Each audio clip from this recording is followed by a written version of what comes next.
बुद्धि संगत प्रतिपादनों की स्वीकृति।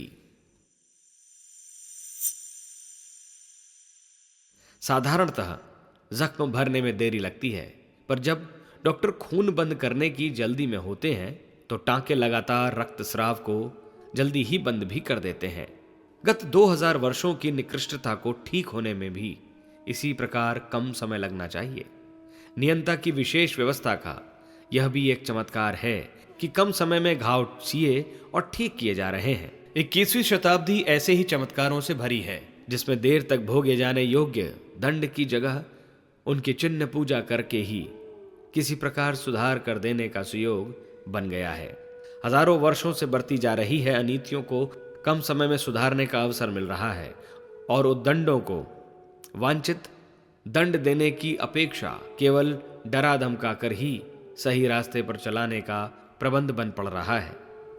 जब मनुष्य उल्टा सोचता और उल्टा करता है तो उसके प्रतिफल भी भयानक ही होते हैं, पर जब यथार्थता को पहचान तथा अपना लिया जाता है तो बड़ी गलती भी थोड़ी ही देर में समझ में आ जाती है और उसका समाधान भी जल्द ही हो जाता है। 20वीं सदी का अंत ऐसा ही है, जिसमें समझदारी तेजी से वापस लौट रही है और सुधार के उपक्रम भी तेजी से बन रहे हैं।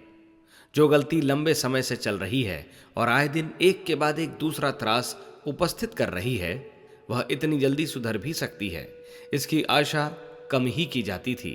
पर सुयोग इसी को कहते हैं कि समझदारी को जल्दी ही अपना लिया गया और गलती में समय रहते सुधार कर लिया गया।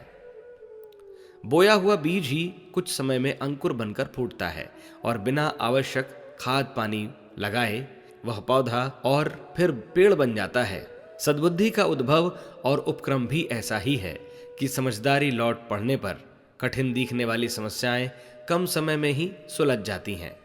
दुर्बुद्धि ही दुष्परिणाम उत्पन्न करती है, पर जब वह उलटकर सद्बुद्धि के रूप में बदल जाती है तो फिर परिस्थितियां सुधरने में भी देर नहीं लगती।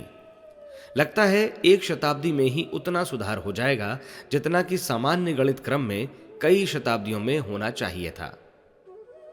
समझ में न आने पर कोई गुत्थी हल होने में बहुत समय ले सकती है, पर जब भूल का पता लग जाता है तो उसका हल निकालने में देर नहीं लगती। इस दृष्टि से 21वीं सदी को सुधार की शताब्दी के नाम से जाना गया है। उल्टी समझ हजार समस्याओं का एक कारण है। लोगों ने समझ लिया है कि भल मनसाहत की रीति नीति ही उचित है और उसी को अपनाने से शांतिपूर्वक रहा जा सकता है।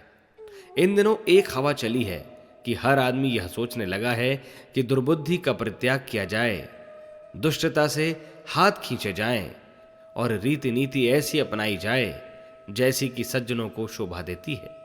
नीति पूर्वक किया गया थोड़ा उपार्जन भी सुख के पर्याप्त साधन जुटा देता है, जबकि अनीति पूर्वक पाया गया विपुल वैभव भी संकटों पर संकट खड़े करता जाता है। इन दिनों जहां भी सुना जाए भल मनसाहत की रीति नीति ही चर्चा का विषय बन रही है। उदाहरण के लिए शांति कुंज से उभर रहा एक छोटा प्रवाह भी देखा जा सकता है, जहां नवयुग के अनुरूप प्रशिक्षण की ऐसी व्यवस्था बनी है जैसे कि साधारण रीति से विपुल धन शक्ति लगाने एवं विशाल योजना बनाने पर भी बन पड़नी संभव नहीं थी। छोटे निर्माण भी ढेरों शक्ति एवं ढेरों साधन चाहते हैं, जबकि शांति कुंज के छोटे आश्रम में 2000 व्यक्तियों का नियमित नवयुग प्रशिक्षण चल पड़ा है। अभी जहां भी विद्यालय चलते हैं उन सभी में छात्रों को अपना भोजन व्यय स्वयं वहन करना पड़ता है, जबकि शांति कुंज में 2000 शिक्षार्थी आश्रम में ही नियमित रूप से निशुल्क भोजन प्राप्त कर रहे हैं। यह प्रबंध इसलिए किया गया है कि गरीब अमीर के बीच किसी प्रकार का भेदभाव न रहे, किसी निर्धन को यह शिकायत न करनी पड़े कि हमारे पास भोजन व्यय होता तो हमें ऐसी बहुमूल्य शिक्षा से वंचित क्यों रहना पड़ता। प्रशिक्षण प्रायः वाणी मात्र से चलता है, उससे जानकारी भर मिलती है जो कानों के रास्ते मस्तिष्क तक पहुंचती है। कई बार वह इस कान में प्रवेश करके उस कान से बाहर निकल जाती है, पर शांति कुंज में 5 दिन जैसे स्वल्प समय में जो कहा सुना और बताया जाता है उसमें असाधारण प्राण जुड़ा होता है, इसलिए वह इतना प्राणवान होता है कि चिरकाल के लिए अंतराल में अपना स्थान बना लेता है और व्यवहारिक जीवन में क्रियाकलाप बनकर अपने स्थायित्व का परिचय देता रहता है। धार्मिक और आध्यात्मिक वक्ताओं और श्रोताओं की आजकल कमी नहीं। जहां थोड़ा अधिक आकर्षण होता है वहां बड़ी संख्या में लोग एकत्रित होते हैं, पर वाणी का रस लेने के अतिरिक्त ऐसा कुछ हाथ नहीं लगता जिसे साथ लेकर जा सकें और जो जीवन धारा में व्यवहारिक बनकर स्थिर रह सके। अनीति और स्वार्थपरता तो लोगों को सुहाती भी है और मन की गहराई तक जम भी जाती है, पर ऐसा कदाचित ही कहीं देखा जाता है कि कुछ समय का वैचारिक आदान प्रदान उच्च स्तरीय होते हुए भी अपना स्थान बना सके और जड़ जमा सके। शांति कुंज का मार्गदर्शन ही ऐसा है, जो मात्र 5 दिन के सत्संग से 5 वर्ष की साधना जितना प्रभाव छोड़ जाता है। साथ ही यह भी सिद्ध करता है कि सार्थक प्रशिक्षण में कितनी गहराई और ऊंचाई होनी चाहिए। घिसी पिटी रटी रटाई व सुनी सुनाई बातों को सुनने समझने में लोगों को देर नहीं लगती।